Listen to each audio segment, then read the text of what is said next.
Hello दोस्तों, स्वागत है आपका हमारे द टॉपर्स स्टडी में। और आज हम बात करने वाले हैं चैप्टर नंबर 2 जो कि केमिस्ट्री का है और इसका नाम है वैद्युत रसायन। जो कि चैप्टर नंबर 2 है वैद्युत रसायन। इसके इम्पोर्टेंट क्वेश्चन आज हम बात करेंगे और उससे बाहर एक भी प्रश्न नहीं आएगा। तो पहला क्वेश्चन की बात करें, पहला क्वेश्चन क्या है? तो पहला क्वेश्चन है प्रतिरोध की परिभाषा लिखिए। ये क्वेश्चन आता है पेपर में। तो इसका आंसर क्या हो जाएगा? विद्युत धारा के मार्ग में बाधा उत्पन्न करने वाले कारक को प्रतिरोध कहते हैं। इसे आर से दर्शाते हैं। यानी कि प्रतिरोध क्या होता है? विद्युत धारा के मार्ग में बाधा उत्पन्न करने वाले कारक को प्रतिरोध कहते हैं। इसे आर से दर्शाते हैं और इसका सूत्र क्या होता है? तो आर बराबर होता है रो एल बटे ए। यानी कि आर बराबर रो इंटू एल अपॉन में क्या होता है? ए होता है। और अगर बात करें हम इसके मात्रक की, तो मात्रक क्या होता है इसका? तो मात्रक होता है इसका ओम। यानी कि प्रतिरोध का मात्रक जो है वो ओम होता है। और इसका एक सूत्र और आपको याद रखना पड़ेगा, वो क्या है? आर बराबर होता है भी बटे आई। क्या होता है? भी बटे आई। भी है विभवांतर और आई क्या होता है यहाँ पे? आई है यहाँ पे धारा। नेक्स्ट अगला क्वेश्चन है विद्युत चालकता या चालक तत्व की परिभाषा लिखिए। तो अगर आप प्रतिरोध को सीख लेते हैं तो आपको ये वाला जो टॉपिक है वो आसानी से आ जाएगा। तो यहाँ पे क्वेश्चन में क्या बोला है कि जो विद्युत चालकता या चालक तत्व की परिभाषा लिखना है। किसी चालक के प्रतिरोध के व्युत्क्रम को चालक तत्व कहते हैं। इसे सी से प्रदर्शित करते हैं। यानी कि जो चालक तत्व होता है, यानी कि जो विद्युत चालकता सी है वो बराबर होती है 1 आर के, यानी कि 1 प्रतिरोध के। तो इसका मात्रक क्या हो जाएगा? इसका मात्रक हो जाएगा यहाँ पे ओम इनवर्स। क्योंकि प्रतिरोध का मात्रक क्या था? ओम था। तो इसका मात्रक हो जाएगा ओम इनवर्स। या आप ऐसा भी कह सकते हैं इसको, इसका मात्रक म्यू होता है या साइमन भी होता है, जिसे हम एस से लिखते हैं। नेक्स्ट बात करेंगे क्वेश्चन नंबर 3 की।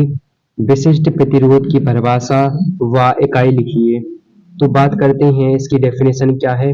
किसी पदार्थ के एकांक अनुप्रस्थ काट वाले एकांक लंबाई के तार के प्रतिरोध को विशिष्ट प्रतिरोध या प्रतिरोधकता कहते हैं। इसे रो से प्रदर्शित करते हैं। यानी कि इसकी जो डेफिनेशन है वो आपको सूत्र से याद हो जाएगी। कैसे? क्योंकि यहाँ पर रो बराबर होता है आर ए अपॉन एल।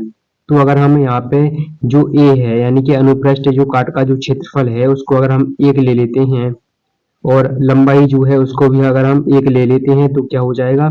तो उसका जो प्रतिरोध है आर, वो वही क्या कहलाता है? वही कहलाता है विशिष्ट प्रतिरोध। यानी कि किसी पदार्थ के एकांक यानी कि एक अनुप्रस्थ काट वाले एकांक लंबाई के तार एकांक लंबाई के तार के प्रतिरोध जो होता है को विशिष्ट प्रतिरोध या प्रतिरोधकता कहते हैं। इसे रो से दर्शाते हैं या प्रदर्शित करते हैं। तो यहाँ पे सूत्र क्या है इसका? रो बराबर R A upon L. R क्या है? प्रतिरोध है। ए है क्षेत्रफल और एल क्या है? लंबाई है।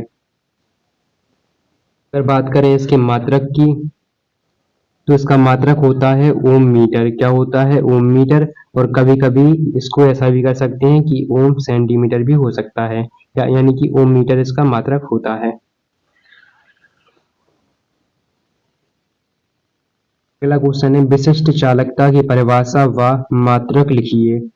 किसी चालक के विशिष्ट प्रतिरोध के व्युत्क्रम को उस चालक की विशिष्ट चालकता कहते हैं।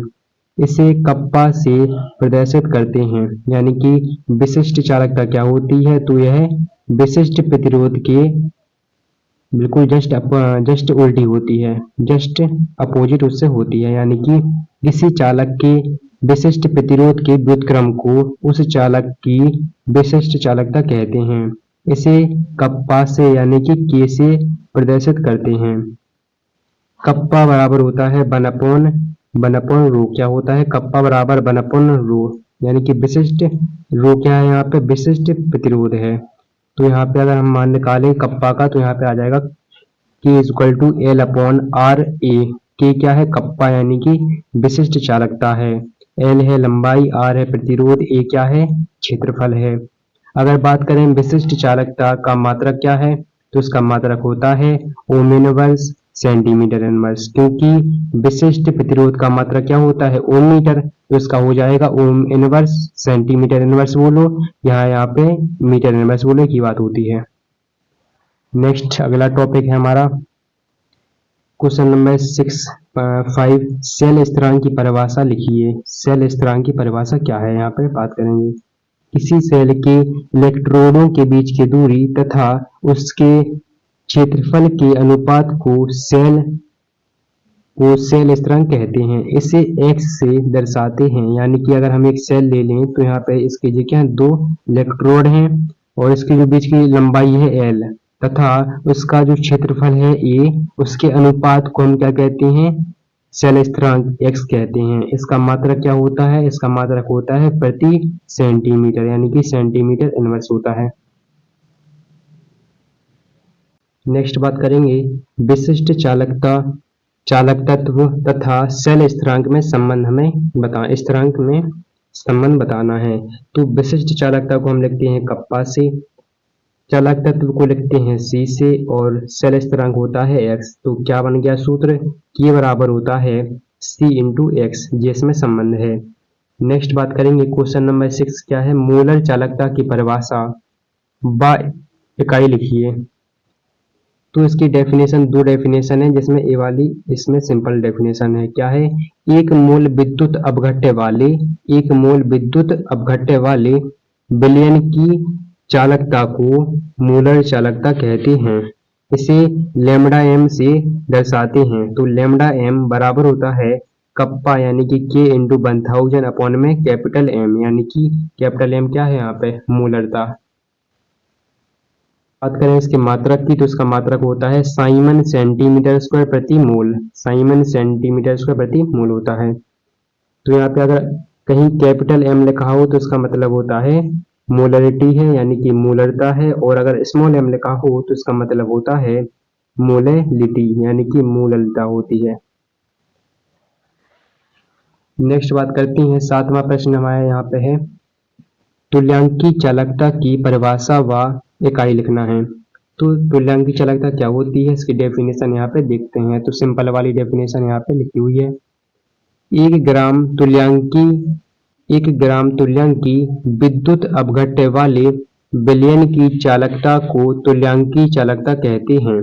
तो यहाँ पे तुल्यांकी चालकता लैम्डा ई क्यू से दर्शाते हैं, बराबर होता है कप्पा इंटू 1000 अपॉन में कैपिटल M होता है, कैपिटल N होता है। कैपिटल N क्या है, यहाँ पे नॉर्मलता होती है।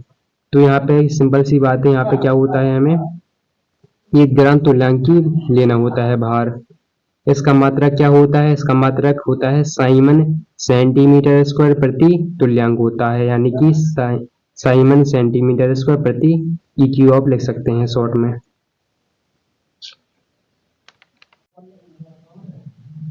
नेक्स्ट क्वेश्चन है क्वेश्चन नंबर 8, कोलराउस का नियम तथा इसका अनुप्रयोग लिखिए। क्वेश्चन बहुत ज्यादा इंपॉर्टेंट है, पेपर में आता है हर बार। तो यहाँ पे बात करें कोलराउस का नियम क्या होता है। कोलराउस के नियम के अनुसार अनंत तनुता पर किसी विद्युत अपघट्य की मोलर चालकता उस विलयन में उपस्थित धनायनों तथा ऋणायनों की मोलर चालकता के योग के बराबर होती है।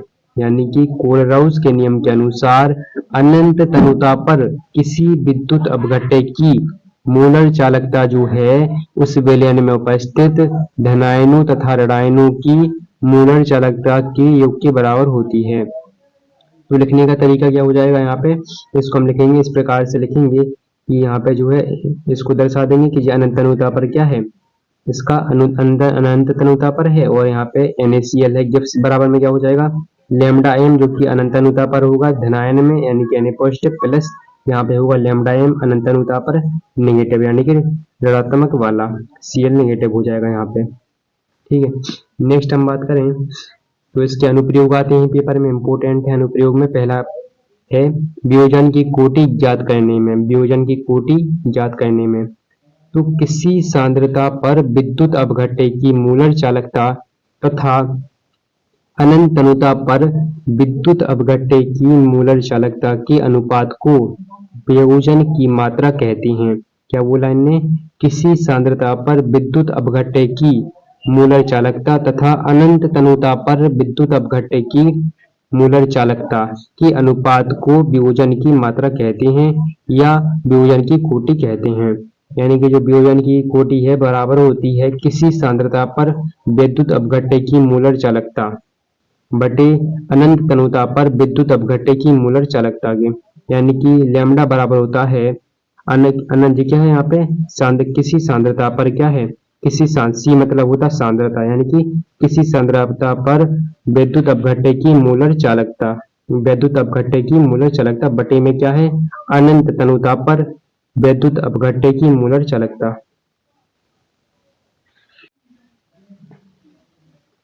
अगला पॉइंट है सेकंड, दुर्बल विद्युत अपघट्य की मूलर चालकता ज्ञात करने में। तो यहाँ पे लिखेंगे कोलराउस की सहायता से हम क्या करते हैं, इसकी सहायता से हम क्या करते हैं, तीन हम प्रबल लेते हैं, कोई तीन प्रबल अम्ल लेते हैं, इसकी सहायता से हम एक दुर्बल अम्ल को या दुर्बल क्षार को हम यहाँ पे निकालते हैं। यानी कि तीन प्रबल की सहायता से एक दुर्बल को हम निकालते हैं। यानी कि इसमें क्या हो जाएगा, कोलराउस की सहायता से CH3COONA, HCl तथा NaCl की सहायता से एसिटिक अम्ल की मोलर चालकता ज्ञात की जा सकती है। जैसे अगर हम यहाँ पे लिखें तो हमने यहाँ पे लिखा है अनंत तनुता पर इसकी मोलर चालकता है किसकी, CH3COONA। इसको हम दो भागों में तोड़ देंगे, किसमें, लैम्डा, यहाँ पे CH3COO नेगेटिव में, ये दो भागों में टूट जाता है, अनंत तनुता पे यहाँ पे लगा देंगे और यहाँ पे क्या आ जाएगा, Na पॉजिटिव आ जाएगा। HCl भी दो भागों में टूटेगा, H पॉजिटिव में और Cl नेगेटिव में। NaCl को भी दो भागों में तोड़ेंगे, Na पॉजिटिव और Cl नेगेटिव। इसकी सहायता से हम क्या करेंगे, इसकी सहायता से हमें एसिटिक अम्ल ज्ञात करना है। तो तरीका क्या होगा, तरीका यह होगा कि इनमें से हमें किसी दो को जोड़ते हैं और एक को घटा देते हैं। किसी दो को जोड़ना है कि हमारा जो है एसिटिक अम्ल बन जाए और एक को घटाना है। यानी कि अगर हम इसका सूत्र देखें तो क्या होता है, CH3COOH हमें बनाना है। तो इसको बनाने के लिए सिंपल सी बात है, यहाँ पे अगर हम इस वाले को CH3COO नेगेटिव है, यहाँ पे क्या है H पॉजिटिव, अगर इन दोनों को मिला दिया जाए तो क्या बन जाएगा, CH3COOH बन जाएगा। यानी कि हमें क्या करना पड़ेगा, इसको हम समीकरण नंबर 1 मान लेते हैं, इसको दूसरा, इसको तीसरा। अगर हम पहले व दूसरे को जोड़ दें और इस वाले को घटा देंगे तो हमें एसिटिक अम्ल प्राप्त हो जाएगा। तो यहाँ पे हम क्या करते हैं, समीकरण नंबर 1 + 2 + 3 करते हैं। तो यहाँ पे हो जाएगा क्या, यहाँ पे अनंत तनुता पर क्या है, मोलर चालकता किसकी है, CH3COOH की बराबर, क्योंकि हमें निकालना है।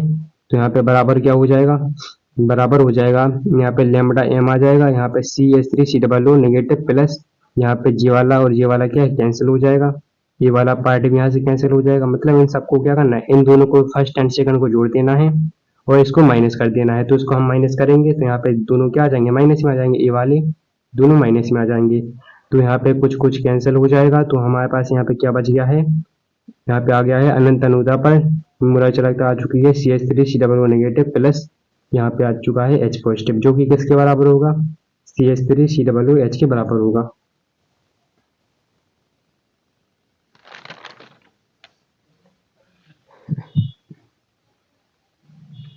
नेक्स्ट क्वेश्चन है क्वेश्चन नंबर 9, विद्युत अपघटन संबंधी फैराडे का नियम लिखिए। तो फैराडे के विद्युत अपघटन संबंधी दो नियम हैं। प्रथम नियम क्या है, इस नियम के अनुसार विद्युत अपघटन के दौरान प्रत्येक इलेक्ट्रोड पर मुक्त होने वाले पदार्थ की मात्रा विलयन में प्रवाहित आवेश के समानुपाती होती है। इस नियम के अनुसार विद्युत अपघटन के दौरान प्रत्येक इलेक्ट्रोड पर मुक्त होने वाली पदार्थ की मात्रा विलयन में प्रवाहित आवेश के समानुपाती होती है। यानी कि W समानुपाती होता है Q के। तो यहाँ पे W बराबर क्या आ जाएगा, Z इंटू क्यू। तो W बराबर ZIT यहाँ पे सूत्र हो जाएगा, क्योंकि Q का सूत्र क्या होता है, IT होता है। यानी कि W बराबर आ चुका है ZIT। यहाँ पे बात करें कि W क्या है, तो पदार्थ की मात्रा है, Z क्या है, रासायनिक तुल्यता है, I क्या है, यहाँ पे धारा है, T है समय। अब बात करते हैं द्वितीय नियम की, फैराडे के। इस नियम के अनुसार जब विद्युत धारा की समान मात्रा को भिन्न भिन्न प्रकार के विद्युत अपघट्य में प्रवाहित की जाती है तो इलेक्ट्रोडों पर मुक्त होने वाली पदार्थ की मात्राएं तुल्यांकी भारों के समानुपाती हो जाती हैं।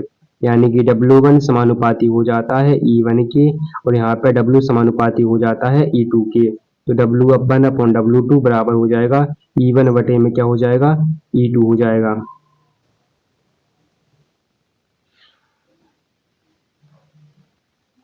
नेक्स्ट क्वेश्चन की बात करें तो यहाँ पे इलेक्ट्रोड विभव किसे कहते हैं। इलेक्ट्रोड विभव को प्रभावित करने वाले कारकों के नाम लिखना है। तो यहाँ पे बात करते हैं इलेक्ट्रोड विभव क्या होता है। जब किसी धातु की छड़ को उसी धातु के लवण में डुबोया जाता है तो धातु की छड़ तथा विलयन के बीच एक विभव उत्पन्न हो जाता है जिसे इलेक्ट्रोड विभव कहते हैं। अब बात करते हैं इसको प्रभावित करने वाले कारक कौन कौन से हैं। तो पहला है चालक की प्रकृति पर। तो यहाँ पे क्या लिखेंगे, किसी चालक की चालकता जितनी अधिक होगी उस चालक का इलेक्ट्रोड विभव उतना ही अधिक होगा। धातु आयन की सांद्रता पर क्या है, तो यहाँ पे सांद्रता बढ़ाने पर इलेक्ट्रोड विभव का मान घट जाता है क्योंकि सांद्रता बढ़ाने पर आयनन घट जाता है। नेक्स्ट है ताप। ताप बढ़ाने पर इलेक्ट्रोड विभव का मान बढ़ जाता है।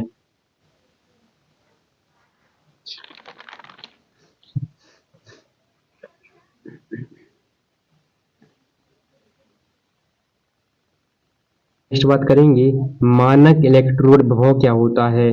25 डिग्री सेल्सियस ताप पर, मानक का मतलब होता है 25 डिग्री सेल्सियस ताप पर 1 ग्राम वायुमंडल दाब यानी कि एटम एटीएम लिख सकते हैं पर जब किसी धातु की छड़ को 1 मोलर सांद्रता वाले विलयन में डुबोया जाता है तो धातु की छड़ तथा विलयन के बीच जो विभव उत्पन्न होता है उसे मानक इलेक्ट्रोड विभव कहते हैं।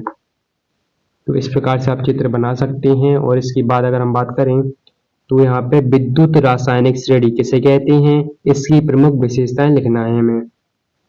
धात्विक तथा अधात्विक तत्वों को उनके मानक इलेक्ट्रोड विभव के बढ़ते क्रम में रखने पर जो श्रेणी प्राप्त होती है उसे विद्युत रासायनिक श्रेणी कहते हैं। यानी कि इस श्रेणी को आपको याद करना पड़ेगा। इस श्रेणी में कई सारे यहाँ पे तत्व हैं Na यानी कि potassium, sodium, calcium, magnesium, aluminium, zinc, यहाँ पे जो है Fe लोहा हो गया, आयरन, हाइड्रोजन, कॉपर, यहाँ पे Hg हो गया, मरकरी, Ag सिल्वर हो गया, सोना हो गया। तो अगर आप ऊपर से नीचे आएंगे तो यहाँ पे इलेक्ट्रोड क्या है, बढ़ता है। और अगर आप देखें तो ऊपर वाली जो धातुएं होती हैं वो अधिक क्रियाशील होती हैं और नीचे वाली कम क्रियाशील होती हैं। और बात करें कि यहाँ पे हाइड्रोजन का मानक इलेक्ट्रोड विभव क्या होता है, तो 0 वोल्ट होता है। पेपर में क्वेश्चन कई बार आता भी है। कम वोल्ट वाली धातुएं जो हैं वो क्या होती हैं, अधिक क्रियाशील होती हैं। अधिक वोल्ट वाली धातुओं को, कम वोल्ट वाली जो धातुएं हैं वो अधिक वोल्ट वाली धातुओं को उनके लवण या यौगिक से विस्थापित करती हैं। नेक्स्ट है विद्युत रासायनिक श्रेणी क्या होती है। श्रेणी में ऊपर से इसके जो क्वालिटी है यानी कि इसके जो गुण है इसकी बात करेंगे। श्रेणी में ऊपर से नीचे जाने पर तत्वों के अपचयन क्षमता बढ़ती है। श्रेणी में ऊपर वाला तत्व जो है अपने से नीचे वाले तत्व को उसके लवण के विलयन से विस्थापित कर देता है। श्रेणी में ऊपर स्थित धातुएं अधिक क्रियाशील होती हैं। इस श्रेणी में हाइड्रोजन का मानक इलेक्ट्रोड विभव 0 होता है। अगला क्वेश्चन है क्वेश्चन नंबर 13।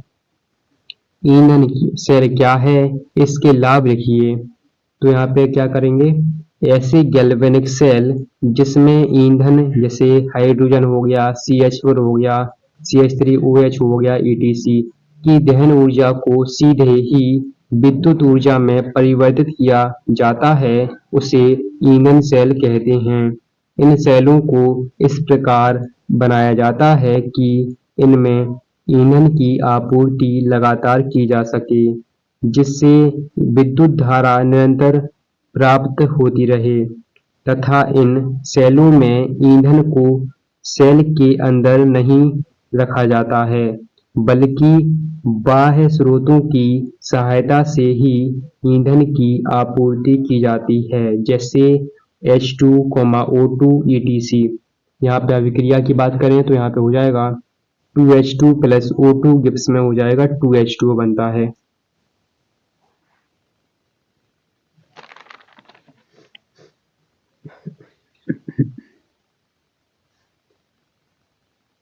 नेक्स्ट बात करेंगे ईंधन सेल के लाभ।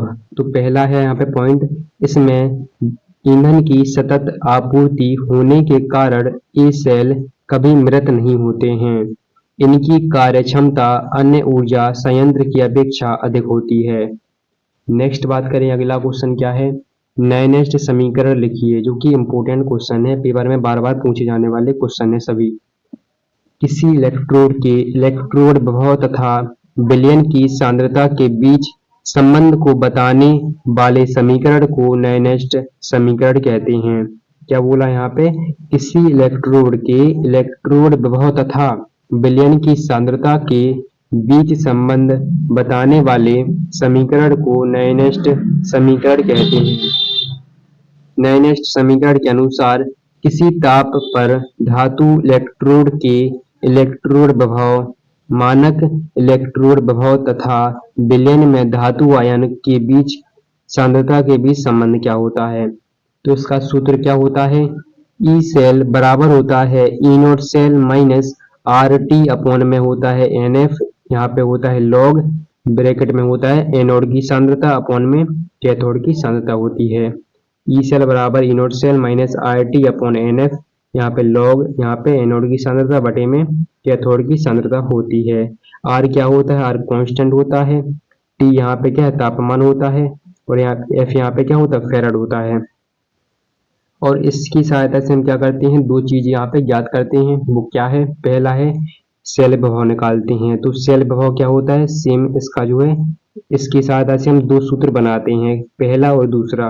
पहला क्या है, ई सेल, यानी कि सेल विभव निकालते हैं इसकी सहायता से, और क्या निकालते हैं, इलेक्ट्रोड विभव निकालते हैं। तो पहला है सेल विभव के लिए ई सेल बराबर हो जाएगा ई नॉट सेल माइनस, यहाँ पे आर का मान और सबका मान रखने के बावजूद बाद में क्या आता है, रखने के पश्चात क्या आता है, ये वाला मान आता है E cell E note cell minus 0.0591 upon में होता है एन, लॉग एनोड की सांद्रता अपॉन में होता है कैथोड की सांद्रता। नेक्स्ट सेकंड क्या है, ई इलेक्ट्रोड बराबर होता है ई नोट इलेक्ट्रोड माइनस होता है 0.0591 अपॉन में एन, लॉग 1 अपॉन इलेक्ट्रोड होता है। यहाँ पे बात करें जड़न के लिए एन का मान होता है 2, सीयू कॉपर के लिए एन का जो मान होता है वो होता है 2, निकल के लिए एन का मान 2 होता है, और हाइड्रोजन के लिए एन का मान 1 होता है। और जो आर है, आर कांस्टेंट होता है, आर का मान क्या होता है, आर बराबर होता है 8.314 होता है। टी होता है तापमान, यानी कि 25 डिग्री सेल्सियस, या आप केल्विन में भी चेंज कर सकते हैं। एन होता है इलेक्ट्रॉन की संख्या, एफ होता है फेराडे, जो कि एफ की वैल्यू कांस्टेंट होती है 96500 होती है। नेक्स्ट लास्ट क्वेश्चन है इस टॉपिक का 15वां क्वेश्चन, सीसा संचायक बैटरी किसे कहते हैं, इसकी कार्यविधि हमें समझाना है। तो यहाँ पे क्या करेंगे, हम यहाँ पे लिखेंगे सीसा संचायक बैटरी में कई सारे सीसा संचायक सेल श्रेणी क्रम में जुड़े होते हैं। इसमें 12 से 24 वोल्ट की बैटरी को तैयार करने के लिए 6 से 12 सेलों की आवश्यकता होती है। सीसा संचायक सेल में लेड एनोड का कार्य करती है तथा लेड ऑक्साइड कैथोड के रूप में प्रयुक्त की जाती है। इसमें 38% सांद्र सल्फ्यूरिक अम्ल की विद्युत अपघट्य का कार्य करता है। तो यहाँ पे दो अभिक्रियाएं आपको सीखना पड़ेगा, एक होती है एनोड पर, एक होती है कैथोड पर। तो एनोड पर क्या होती है, Pb plus SO4 2 minus Gibbs में बन जाता है PbSO4 प्लस 2 इलेक्ट्रॉन। कैथोड पर क्या होती है, PbO2 plus SO4 2 minus plus 4H positive plus 2 electron. Gibbs में क्या बनता है, PbSO4 प्लस 2 H2O। इस प्रकार से चित्र बनाना पड़ेगा। इसमें क्या क्या मिला हुआ होता है, जैसे PbO प्लस PbSO4 होता है, यहाँ पे जो एनोड है, ठीक है। इसमें आपको क्या करना पड़ेगा, अब क्या करेंगे लास्ट में, इस वाले में हमने क्या जोड़ा है, PbO जो कि कैथोड पर है प्लस PbSO4। इसमें जो सल्फ्यूरिक अम्ल की मात्रा होती है वो होती है 38% होती है। अगर हम इस वाले दोनों को जोड़ दें तो कैसे, यहाँ पे क्या आ जाएगा, तो यहाँ पे जो है पीवी का पीवी रहेगा, क्योंकि यहाँ पे क्या होगा, अभिकारक वाले को अभिकारक से जोड़ेंगे और उत्पाद को उत्पाद से जोड़ेंगे। तो अभिकारक में कितना है, तो यहाँ पे इनको जोड़ देंगे तो क्या हो जाएगा, Pb plus PbO2 plus SO4 इसमें है और इसमें भी है, तो यहाँ पे आ जाएगा 2SO4 2 माइनस, प्लस का आ जाएगा यहाँ पे 4H पॉजिटिव। और गिब्स में क्या हो जाएगा, यहाँ पे गिब्स में इन उत्पाद वालों को जोड़ेंगे तो 2PbSO4 प्लस में 2H2O हो जाएगा।